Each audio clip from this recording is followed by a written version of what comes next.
Bill Reynolds, Pain, People, and Presence. Pain, People, and Presence, Bill Reynolds.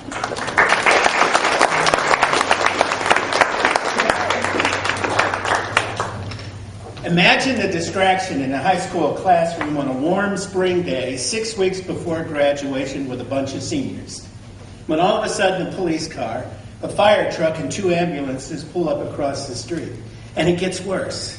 Pretty soon an old beat-up Mercedes-Benz comes puttering to the scene, and a student in the back of the class, Mr. Heck, Mr. Heck, Mr. Heck. What is it, Tim?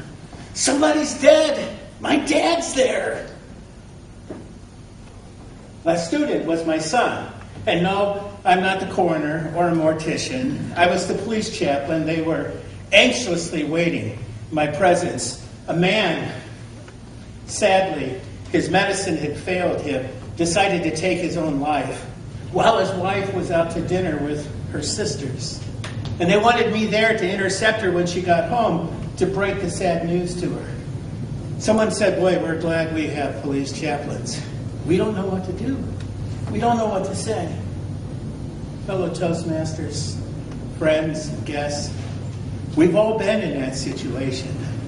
Someone is in the midst of a terrible crisis and we're afraid we'll say the wrong thing. But I want you to understand something. We are part of a human family.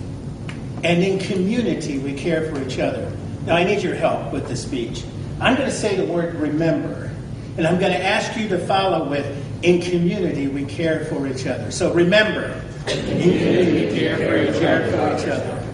There were 3 things that I learned that helped me understand how to help people in the midst of these crises. 3 words give us an understanding of it. It's pain, people, and presence. Pain is part of the human condition. I remember walking a couple of blocks in a cold winter day in the drizzling rain. As I got into the entrance of a hospital there in the canopy, in the shade, was a Cadillac left unattended, and it was customized. I remember thinking to myself, it just doesn't seem fair that some people are so powerful they think the rules don't apply to them. When I got into the lobby, I saw the obvious owner of that Cadillac, a woman with blonde hair cascading over the collar of a full-length fur coat. And she had her hands out like this, and she was slowly turning, very slowly. And I remember when I saw the sight of her face, I repented of my scorn in favor of sorrow and pity. Her cheeks covered black from the mascara. The tears had ran out, and all she could do was say, how? Where? Why? I was shocked at her emotional distress, but I realized something at that time. Rich or powerful, strong or weak, male or female, pain is part of the human condition. It's inevitable. And remember, in community, say it with me, we care for each other. Pain is a fact of life. The second thing that I noticed is that people are the ones who are suffering. Probably the most dramatic newscast I've ever seen is the news coverage of the Zeppelin, the Hindenburg, when it crossed the Atlantic Ocean.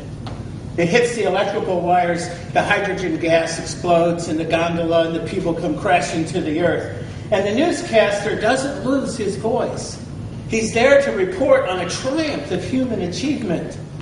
And he switches his words, and he says something that I didn't quite understand until I thought about it. His words were weird. He's talking to us about looking at the people, and he cries out, oh, the humanity. And I wondered what he meant, and I realized that he was telling us, don't look at the fireball in front of you. Think of the people in that gondola. Think of the families that are going to grieve them. Fellow Toastmasters, and friends and guests.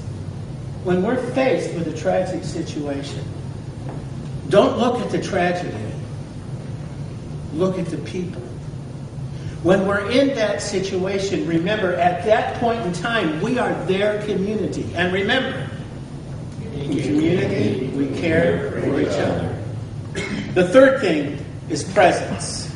I had a friend named Don Well, Don was a friend of everybody in the small town I lived.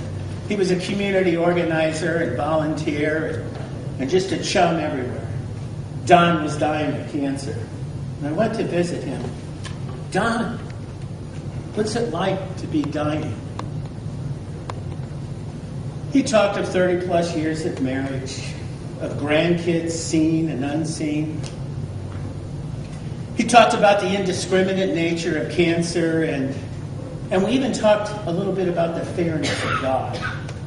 That evening, Don's wife called me, Phil. She said, "We would like for you to do the homily at Don's funeral." Why me? I'm not special.